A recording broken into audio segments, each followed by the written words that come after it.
आज मैं डॉक्टर के पास आई थी। मैं बाहर बेंच पर बैठी थी तो वहाँ पर मौजूद औरतों में एक चेहरा देखा। पहले तो मुझे अपनी आंखों पर यकीन ही नहीं आया। क्या वह वही लड़की है? लेकिन फिर मैंने उस पर एक गहरी नज़र डाली तो मुझे यकीन हो गया। हाँ, ये तो वही चेहरा है जो मेरे मायके में हमारे घर के पीछे रहती थी। मैं बेंच से उठकर उसके पास गई और उसे कहा, गुड्डन, तुम यहाँ? ये मुझे देखकर एकदम चौंक सी गई और बोली, दीदी आप? उसकी बात अधूरी रह गई थी। शायद मुझे देखकर हैरान थी। मैंने उससे कहा, हाँ गुड्डन, मैं। लेकिन तुम यहाँ कैसे? मेरे इस सवाल पर वह रोने लगी। मैंने उसको गले से लगाया ताकि उसको थोड़ी तसल्ली हो, क्योंकि मुझे वह बहुत ज़्यादा दुखी लग रही थी। उसकी हालत देखकर मैंने उससे पूछा कि आखिर तुम यहाँ कैसे आई? उसकी मोटी मोटी खूबसूरत आंखों से आंसू बहने लगे थे। उसकी मासूमियत ने मेरा दिल मोह लिया था। वह बहुत ही ज़्यादा खूबसूरत लग रही थी। वह 17 साल की थी। वह एक हसीन सी गुड़िया थी। वह मासूमियत से मेरी तरफ देखते हुए बोली कि दीदी, मैं आपको क्या बताऊं, आप तो जानती ही हैं, मैंने शुरू से ही बेसहारा ज़िंदगी गुजारी है। मेरे पापा के इस दुनिया से जाने के बाद मेरे ताऊजी ने हमें अपने घर ले गए थे, लेकिन ताऊजी का रवैया हमारे साथ बिल्कुल भी ठीक नहीं था। कुछ साल ही गुजरे थे कि माँ भी चल बसी। मैं उस घर में बिल्कुल अकेली हो गई थी। हर आदमी का चेहरा मुझे अजनबी लगने लगा था। उस घर में एक कोई मेरा अपना ही नहीं था, तो बस एक मेरी ताई जी थी जो मेरा ख्याल रखती थी और मुझे अपनी बेटी की तरह समझती थी।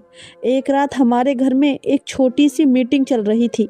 मैं अपने कमरे में बैठी पढ़ रही थी कि अचानक बिजली चली गई। माँ के इस दुनिया में जाने के बाद मुझे अंधेरे से बहुत डर लगता था।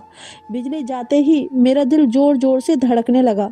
मैं कमरे से निकलकर बाहर भागी। जैसे ही मैं हॉल में पहुंची तो वहां मेरी टक्कर एक इंसान से हुई और उसी समय बिजली भी आ गई, जिससे उस आदमी ने मेरा चेहरा देख लिया था। मैंने भी उसे एक नज़र देखा था। वह एक 55 साल का बूढ़ा इंसान था।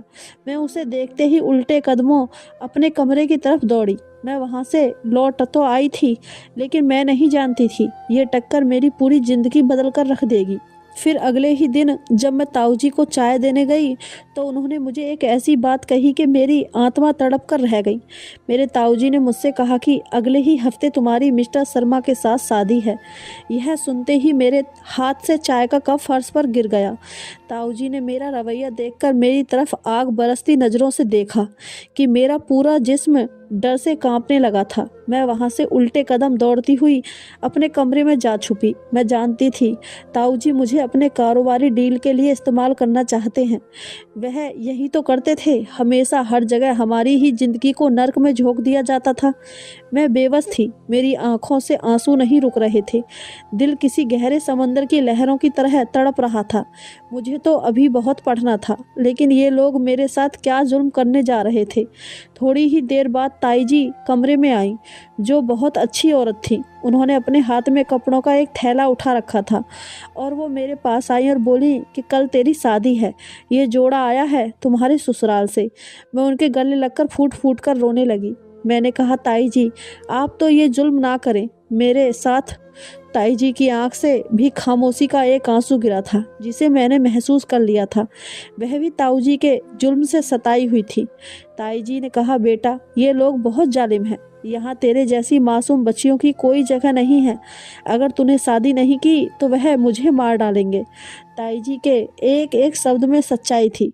मैं उनके आगे हाथ जोड़ने लगी कि किसी तरह मुझे यहाँ से निकाल दें। मैं उम्मीद भरी नज़रों से ताई जी की तरफ देख रही थी। तब उन्होंने कहा कि बेटा एक रास्ता है, और फिर मैं खामोशी से उनका मुंह देखती रही। मैं जानती थी कि वह मुझे इस जंगल से निकाल सकती हैं। आज शाम को जैसे ही सब अपने अपने कामों में मगन हो गए, ताई जी मेरे कमरे में आई और मुझे एक चादर उड़ा दी और कुछ पैसे भी दिए और मुझे लेकर घर के बरामदे में आई, जहाँ एक खुफिया दरवाज़ा था। ताई जी ने मुझे कहा कि मैं नहीं जानती कि मैं ठीक कर रही हूँ या गलत, लेकिन मैं तुम्हें इस जुल्म का शिकार नहीं होने दूंगी। इन पैसों से तुम आराम से किसी दूसरे शहर भी जा सकती हो और वहाँ जाकर किसी हॉस्टल में भी रह सकती हो। अब तुम कहीं भी चले जाना, लेकिन यहाँ वापस कभी मत आना। एक आखिरी बार मैं उनके सीने से लगी, क्योंकि एक वही थी जिन्होंने मुझे अपनी बेटी की तरह पाला था। मैं वहाँ से निकल तो आई, लेकिन मैं नहीं जानती थी कि मुझे जाना कहाँ है। काली अंधेरी रात थी, हर तरफ खामोशी थी, क्योंकि अक्सर लोग जाड़े के मौसम में जल्दी ही घरों में चले जाते हैं। हवा बहुत तेज तेज चल रही थी। मुझे डर था कि कहीं मैं फिर उस दरिंदा के हाथ में ना आ जाऊं। इसलिए तेजी से चलते चलते आखिरकार मैं सड़क पर पहुंच गई थी। वहां पर बहुत सी गाड़ियां और रिक्शा गुजर रहे थे। मैं जल्दी से एक रिक्शे में बैठी और मेरे मुंह से ना जाने कैसे निकल गया कि भैया, मुझे अगले शहर जाना है। वह तकरीबन 2-2.5 घंटे के बाद मुझे यहाँ ले आया। वह गांव में रहती थी और मेरी पसंदीदा जगह शहर थी। ये शहर हमारे गांव से बहुत दूर है, इसलिए मुझे यहाँ तक आने में बहुत देर लग गई। अभी मुझे यहाँ आए हफ्ता भी नहीं गुजरा कि आज आप मिल गई।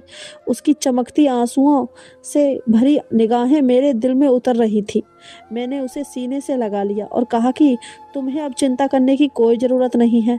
अब तुम यहाँ मेरे पास बिल्कुल सुरक्षित हो। मेरी बातों से शायद उसे सुकून महसूस हुआ था, क्योंकि उसके आंसू और उसका डर कम हो गया था। थोड़ी देर बाद रोहन भी घर आ गया। वह जैसे ही घर में दाखिल हुआ, मैं और गुड्डन ड्राइंग रूम में बैठे थे। वह गुड्डन को देख चौंका और बोला, ये कौन है? मैं उसे आंख के इशारे से खामोश रहने को कहा और वह फौरन चुप हो गया। तब मैंने उसे बस इतना बताया कि ये मेरी जानने वाली है और अब से ये तो यहीं रहेगी। उसने एकदम मुड़कर सवालिया नज़रों से मेरी तरफ देखा और फिर चुप हो गया। मैं जानती थी उसे इस बात पर कोई ऐतराज़ नहीं होगा, क्योंकि वह मुझसे बहुत मोहब्बत करता था। थोड़ी देर बाद कमरे में जाते ही रोहन ने मुझ पर सवालों की बारिश कर दी। ये कौन है? कहाँ से आई है? ये यहाँ क्यों रहेगी? और तुम्हारी क्या लगती है ये? तब मैंने उसे बताया कि 5 साल पहले जो परिवार मेरे मायके में घर के पीछे रहा करता था, ये उन्हीं स्वर्गवासी माँ बाप की बेटी है और ये अक्सर मेरे पास आया करती थी। तब से मुझे ये बहुत प्यारी लगती है और अभी ये हमारे साथ ही रहेगी। मैंने गुड्डन की सारी समस्याएं रोहन को बता दी। वह एकदम गुस्से से बोला, ये तुमने क्या कर दिया? अगर उसके घर वाले यहाँ तक आ गए तो तुम्हें और मुझे जान से मार डालेंगे। मैंने उसे समझाया कि ये शहर है और हम इतने भी गए गुजरे नहीं हैं कि वह इस बच्ची पर जुल्म करेंगे और हम हाथ पर हाथ धरे बैठे रहेंगे। लेकिन रोहन किसी तरह भी मेरी बात मानने को तैयार नहीं था। वह रह रहकर कह रहा था कि कल को कोई ऊंच नीच हो गई तो सबसे ज़्यादा नुकसान हम दोनों को होगा। तो मैंने उसे समझाया कि वह हमारे पास सुरक्षित है, किसी को कोई शक नहीं होगा। इंसानियत के नाते ही सही उसे घर में रहने की अनुमति दे दो। मेरी बात सुनकर वह खामोश हो गई और मुझे भी जरा तसल्ली हो गई थी, क्योंकि मैं नहीं जानती थी कि मेरा ये प्यार मुझे कितना भारी पड़ सकता है। ऐसे ही दिन गुजरते चले जा रहे थे। आहिस्ता आहिस्ता गुड्डन खुद को मेरे घर में सुरक्षित महसूस करने लगी, लेकिन बहुत ज़्यादा बोलती नहीं थी, अक्सर खामोश रहती थी और उसकी खामोशी उसकी मासूमियत को 4 चांद लगा देती थी। उसकी आंखें बहुत चमकदार थीं, जिनमें उसके बेहतरीन भविष्य की झलक नजर आती थी। वह अभी 18 साल की होने वाली थी। मैंने उसका एडमिशन शहर के बेहतरीन कॉलेज में करवा दिया था। मैं और मेरी ही गाड़ी उसे रोज़ कॉलेज में लेने और छोड़ने का काम करती थी। वहाँ जाकर भी उसके रवैये में कोई बदलाव नहीं आया था। वह वैसे ही खामोश मिजाज की लड़की थी। उसका कॉलेज भी पूरा होने वाला था। मुझे उसकी बहुत आदत हो गई थी। मेरी औलाद नहीं थी, लेकिन गुड्डन के आ जाने से मेरी तन्हाई दूर हो चुकी थी। अब हम सब पास्ट को भुलाकर एक बहुत अच्छी ज़िंदगी गुजार रहे थे कि अचानक एक दिन घर की घंटी बजी। लेकिन घंटी बजाने वाले को ना जाने क्या जल्दी थी, उसने बैल से 1 सेकंड के लिए भी हाथ नहीं हटाया। हम सब तेजी से कमरे से बाहर आ गए। जैसे ही हम बाहर आए, एक बड़ी बड़ी दाढ़ी को लंबे हाथों के साथ ताव देते हुए मूंछों वाला आदमी अपने साथ और 4 से 5 आदमी लेकर घर में दाखिल हो चुका था। उसे देखते ही गुड्डन मेरी करवट के पीछे छिप गई। उसी समय मुझे समझ आ गया कि कोई कयामत आने वाली है। वह आदमी कह रहा था कि आखिर कब तक तुम हमारी बच्ची अपने पास रखोगी? एक ना एक दिन इसे हमारे साथ जाना था और वह दिन आज आ गया है। हमारे सामने खड़ा शख्स कोई और नहीं बल्कि गुड्डन के ताऊजी थे। वही आदमी जिसने गुड्डन को घर से भागने पर मजबूर कर दिया था। रोहन मेरे साथ में हैरान परेशान खड़ा था। मेरी तो जान हलक में आ गई थी। मुझे कुछ समझ नहीं आ रहा था कि क्या करूं, लेकिन मैं इतनी आसानी से गुड्डन को उस दरिंदे के हवाले नहीं कर सकती थी। वह बेचारी मासूम सी बच्ची की तरह मेरे सामने खड़ी थी। वह शख्स आगे बढ़ रहा था। उसने बेरहमी से गुड्डन का हाथ पकड़ने के लिए जैसे ही हाथ आगे बढ़ाया, मेरे मुंह से पता नहीं कैसे निकल गया, ये रोहन की पत्नी है। उस शख्स का बढ़ता हाथ वहीं रुक गया और रोहन ने एकदम मेरी तरफ सवालिया नज़रों से देखा। गुड्डन की कपकपाहट सन्नाटे में बदल गई थी। गुड्डन के ताऊजी ने कहा, ये क्या बकवास कर रही है? मैंने हिम्मत जुटाकर कहा, मैं बकवास नहीं कर रही, यही सच है, ये दोनों पति पत्नी बन चुके हैं। तब वह शख्स जोर जोर से हंसने लगा। उसकी हंसी में एक अजीब सी खुशी थी। वह हमारी तरफ हर्ष उल्लास भरी नज़रों से देखते हुए एक कदम झटका और रोहन से बोला कि तुम्हें शर्म नहीं आती, एक ही वक्त में दो दो पत्नियां रखते हुए? रोहन चुप रहे। मैंने कहा कि खबरदार, मेरी मर्जी, मैं चाहे अपने पति की कितनी भी शादी करूं, तुम कौन होते हो मुझे रोकने वाले? वह हंसा और बोला कि अगर शादी हुई है तो कोई सबूत दिखाओ। उस वक्त मुझे एहसास हुआ कि मैंने कितनी बड़ी गलती कर दी है, ये झूठ बोलकर। खैर, मैंने एक ठंडी सांस ली और कहा कि हम तुम्हें उस पंडित से मिलवा देते हैं, लेकिन अभी वह दूसरे गांव गए हुए हैं। मेरी इस बात पर वो दोबारा हंसा और उसकी हंसी मेरे कानों में जहर घोल रही थी। उसने कहा, ठीक है, हम गुड्डन के बड़े हैं, हमारे सामने उसकी दोबारा से शादी होगी तो ही हम इस आदमी को मानेंगे। उसकी बात कहनी थी कि मेरे दिल से एक जोरदार चीख की आवाज़ आई। मुझे लगा कि आज मैं एक अनाथ बच्ची को बचाते बचाते कहीं खुद इस दुनिया से ना चली जाऊं। और दिसंबर के महीने में भी मेरा जिस्म पसीने से भीग रहा था और रोहन की आंखों में सवाल अब गुस्से में बदलने लगे थे। मैं दिल ही दिल में भगवान से प्रार्थना कर रही थी कि भगवान करे रोहन कुछ उल्टा सीधा ना बोल दे, और ऊपर वाले ने मेरी इज्जत रखी थी। मैंने पीछे मुड़कर गुड्डन की तरफ देखा।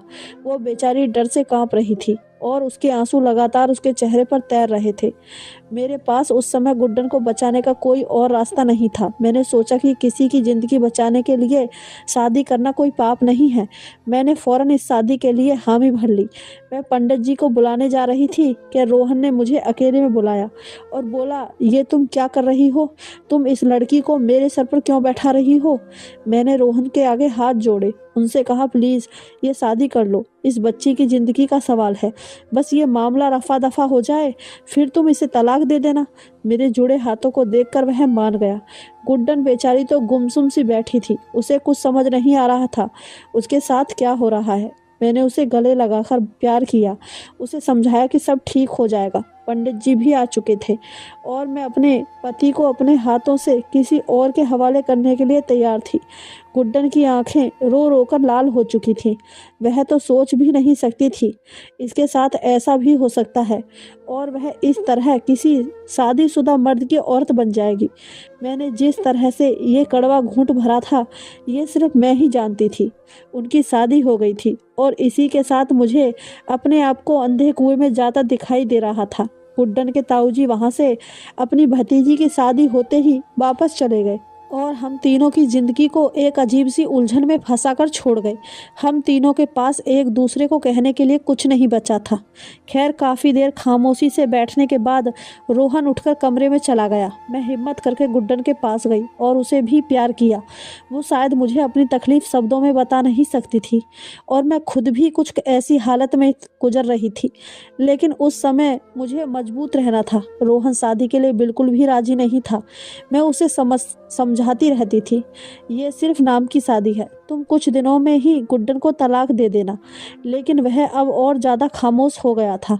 मेरा हर दिन उन दोनों को तसल्ली देने में ही गुजर जाता था। मैं खुद अपनी ज़िंदगी से उबने लगी थी। हम पर गुड्डन के ताऊजी की कड़ी नज़र रखी थी। वह महीने में 2 बार घर के चक्कर लगा चुका था, इसलिए इतनी जल्दी रोहन और गुड्डन का तलाक नहीं दे सकता था। अभी शादी को 2 महीने ही गुजरे थे। एक दिन मेरा भाई लंदन से अचानक मेरे घर आ गया। 2 महीनों में पहली बार मैं दिल से मुस्कुराई थी।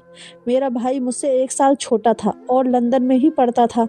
मेरी इसमें जान बसती थी। रोहन और वह आपस में बहुत अच्छे दोस्त थे, इसलिए रोहन भी उसे देखकर खिल उठा था। वह बहुत खुश मिजाज का इंसान था। वो हर समय खुश रहता था और दूसरों में भी खुशियाँ बांटता था। जब वह आया तो मैंने उसे गुड्डन से भी मिलवाया। वह गुड्डन की तरफ देखते ही कहीं खो सा गया था और उसकी नज़रें मैंने फौरन पढ़ ली थी। मेरे दिल में उस समय एक नया ख्याल उभर आया था। खैर, वह नहा धोकर खाने की मेज पर आ बैठा और गुड्डन और रोहन भी मेरे साथ मौजूद हैं। मैं अपने भाई को गुड्डन और रोहन के बारे में कुछ नहीं बताना चाहती थी, इसलिए मैंने रोहन को भी रोक दिया कि उसे कुछ भी ना बताए। मेरा भाई हमेशा की तरह मज़े से बातें बताने लगा, कुछ अपने दोस्तों के बारे में तो कुछ अपने बारे में। उसकी बातें सुनकर गुड्डन भी आज मुस्कुरा रही थी। उसके चेहरे पर मुस्कुराहट बहुत हसीन लगती थी। कुछ दिन यूं ही गुजरते रहे। आजकल वह जरा बोलने लगी थी, लेकिन हमारे साथ नहीं बल्कि मेरे भाई के साथ। और मुझे इस चीज़ की बहुत खुशी थी कि मेरा भाई और वो दोनों आपस में बातचीत कर रहे थे। दूसरी तरफ रोहन के दिल में गुड्डन के लिए एक अजीब सी नफरत थी और गुड्डन भी उसका सामना करने से कतराती थी। ये बात मुझे परेशान कर दिया करती थी। मैं जानती थी कि रोहन मुझसे बहुत मोहब्बत करता है और वह कभी मुझे धोखा नहीं देंगे, लेकिन ये भी जानती थी कि इस तरह एक घर में बिल्कुल खामोश होकर ज़िंदगी नहीं गुजारी जा सकती। एक दिन मेरे भाई ने मुझे बताया कि वह गुड्डन को पसंद करता है। मुझे ये सुनकर बहुत खुशी हुई, लेकिन मेरे दिल में अजीब सा डर था। अगर मेरे भाई को हकीकत मालूम हुई तो वह क्या करेगा। मैंने इस बारे में कभी किसी को भी नहीं बताया था। कोई नहीं जानता था कि मैंने अपने साथ एक अनाथ बच्ची रखी हुई है। खैर, इस समय मुझे ये बात गुड्डन और रोहन को बतानी थी। सबसे पहले मैं गुड्डन के पास गई, उसे बताया कि मेरा भाई तुम्हें पसंद करता है और तुमसे शादी करना चाहता है। तब उसने हैरत से मेरी तरफ देखा और बोली, लेकिन मेरी शादी तो रोहन से हो चुकी है। तो मैंने उसे कहा, ये तो नाम का रिश्ता है, मेरी गुड़िया एक फर्जी शादी है जिसे जब चाहे ख़त्म किया जा सकता है। तब उसके चेहरे पर एक मुस्कुराहट आ गई और रोहन को भी ये बात जानकर कुछ बुरी नहीं लगी। मैंने रोहन से कहा कि तुम उसे तलाक दे दो ताकि मैं उसकी शादी अपने भाई से करवा दूं। रोहन ने कहा, ठीक है, अभी तो मुझे मीटिंग के सिलसिले में शहर से बाहर जाना है। जैसे ही वापस आऊँगा तो इसे तलाक दे दूंगा। मैंने शहर के वापसी के अगले दिन उन दोनों की मंगनी की तारीख तय कर दी। उनकी शादी को कुछ ही महीने गुजरे थे और मुझे कभी अपने पति और गुड्डन के रिश्ते को लेकर कोई शक भी नहीं था। मुझे ये लगा कि वह कभी भी गुड्डन के साथ कोई गलत काम नहीं कर सकता। मेरा एक ही भाई था, इसलिए मैं जोरों शोरों से तैयारी कर रही थी। अब तो आसानी से गुड्डन की शादी मेरे भाई से हो सकती थी। हम सब बहुत खुश थे, लेकिन उन्हीं तैयारियों के दिनों में ही एक दिन अचानक उसकी तबीयत काफ़ी ख़राब हो गई। मैं उसे डॉक्टर के पास ले गई। डॉक्टर ने मुझे एक ऐसी बात बताई जिसे सुनकर मेरे दिमाग की नस फटने लगी। मेरे होश उड़ गए थे। मुझे लगा था कि शायद मेरे सर पर किसी ने आसमान गिरा दिया हो। मैं लगातार गुड्डन के चेहरे की तरफ देखने लगी तो उसने निगाह नीचे कर ली। डॉक्टर ने बताया कि गुड्डन माँ बनने वाली है। आज मेरी ताकत जवाब दे चुकी थी। गुड्डन से मुझे इस हरकत की उम्मीद नहीं थी। मैं उसे घर ले आई और आते ही पूछा कि यह किसका बच्चा है, तुम जानती भी हो? अगर रोहन और मेरे भाई को ये बात पता चली तो वह तुम्हारा क्या हाल करेंगे? मैंने उससे कहा, अभी इसी वक्त इस पाप को लेकर मेरे घर से निकल जाओ। वह मेरे सामने हाथ जोड़ने लगी कि भगवान के लिए दीदी मुझ पर यह जुल्म ना करें। मैंने कोई पाप नहीं किया। मैं उसे घसीटते हुए दरवाजे तक ले आई। घर के हॉल का दरवाजा खुला और रोहन अंदर दाखिल हुआ। गुड्डन हाथ जोड़कर गिड़गिड़ा रही थी। रोहन एकदम हड़बड़ा के आगे बढ़ा और उसने गुड्डन को थाम लिया और बोला कि क्या हुआ है, क्यों बेचारी पर जुल्म कर रही हो? मैं उसकी बात पर और तिलमिला उठी। मैंने कहा, तुम नहीं जानते इस बेचारी ने क्या किया है। रोहन ने कहा, क्या किया है इसने, मुझे भी तो बताओ। तब मैंने उसकी तरफ देखा और बोली, ये किसी के साथ मुंह काला करके आई है और ये माँ बनने वाली है। तब रोहन के मुंह पर एक मुस्कुराहट उतर आई और उसने कहा, सच में गुड्डन तुम माँ बनने वाली हो? तब मैंने सवालिया नज़रों से रोहन की तरफ देखा और बोली कि तुम हंस क्यों रहे हो? तब रोहन ने कहा, खुश होने की तो बात है, मैं बाप बनने वाला हूँ, ये मेरा बच्चा है। उसके शब्द अभी मुंह में ही थे कि मुझे लगा जैसे मेरे ऊपर किसी ने कोई जुर्म का पहाड़ तोड़ दिया हो और मैं एकदम लड़खड़ाकर पीछे गिरी। मैं सोच भी नहीं सकती थी कि मेरी अच्छाई मुझ पर इतनी भारी पड़ सकती है। मैंने रोहन की तरफ देखा और हिम्मत जुटाकर बोली, रोहन ये तुम क्या कर रहे हो? मेरे आंसू बार बार मेरे गले में अटक रहे थे। रोहन ने कहा, इसमें गलत क्या है? शादी कोई गुड्डे गुड़ियों का खेल नहीं है कि जब चाहे जोड़ दिया और जब चाहे तोड़ दिया। और वैसे भी हमारी शादी को 7 साल हो चुके हैं। तुम आज तक मुझे औलाद की खुशी नहीं दे सकी और मैंने कोई पाप नहीं किया। मुझे गुड्डन ने मेरा हक दिया है और मैंने ही गुड्डन को रोका था ताकि तुम्हें कभी पता ना चले। वह तो इस सब के लिए तैयार भी नहीं थी। मैंने बड़ी मुश्किल से उससे रिश्ता को कायम रखने के लिए मनाया था। अभी हम ये सारी बातें कर ही रहे थे कि मेरा भाई भी आ गया। वह शायद ये सब कुछ सुन चुका था। वह खामोशी से अपने कमरे में चला गया। मैंने कभी नहीं किसी के साथ बुरा नहीं किया था, लेकिन मेरे साथ जो हुआ था वह बहुत गलत था। गुड्डन की आंखों में शर्मिंदगी थी, लेकिन इस वक्त वह मुझे जहर लग रही थी। मैं वहां से भागकर अपने कमरे में चली गई। मुझे कुछ समझ नहीं आ रहा था कि मैं क्या करूं, किस तरह इस मुश्किल समय का सामना करूं।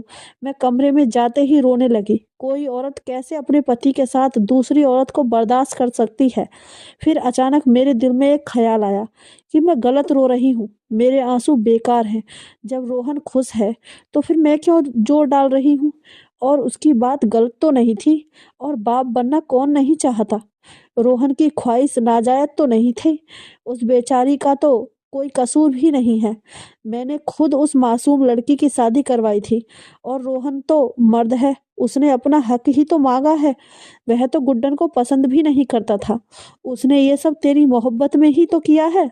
बस उसी सोच में गुम मैं वहां से एक फैसला करके उठ खड़ी हुई और कमरे से बाहर निकल आई। मेरे दिल से मानो वह छप गया था। मैं सीधी गुड्डन के पास गई, उसे गले से लगा लिया और मैं उसे सच्चे दिल से स्वीकार कर चुकी थी। रोहन भी बहुत खुश था और रोहन की मोहब्बत मुझसे कम नहीं हुई थी। मेरा भाई अगले ही दिन वहां से लंदन चला गया था। उसने मुझसे कोई शिकवा नहीं किया था। हमारे यहाँ बेटा की पैदा हुआ था। हम सब एक साथ रहते हैं और हम बहुत खुश भी हैं। गुड्डन बिल्कुल मुझे छोटी बहन की तरह प्यारी है। गुड्डन का बेटा मुझे बड़ी माँ कहकर पुकारता है। गुड्डन मेरी बहुत इज्जत करती है और गुड्डन का बेटा मेरे रोहन का खून है, उसकी औलाद है, इसलिए मुझे दिलो जान से प्यारा है। अगर मैं उस समय गुस्से में कोई गलत कदम उठा लेती तो शायद मैं अपने साथ रोहन और गुड्डन की जिंदगी भी बर्बाद कर देती, लेकिन भगवान ने मुझे किसी बड़े पाप से बचा लिया था। तो दोस्तों, ये थी हमारी आज की कहानी। आपको कहानी कैसी लगी कमेंट करके हमें ज़रूर बताएं। कहानी अच्छी लगी हो तो चैनल को सब्सक्राइब और वीडियो को लाइक ज़रूर करें। धन्यवाद दोस्तों।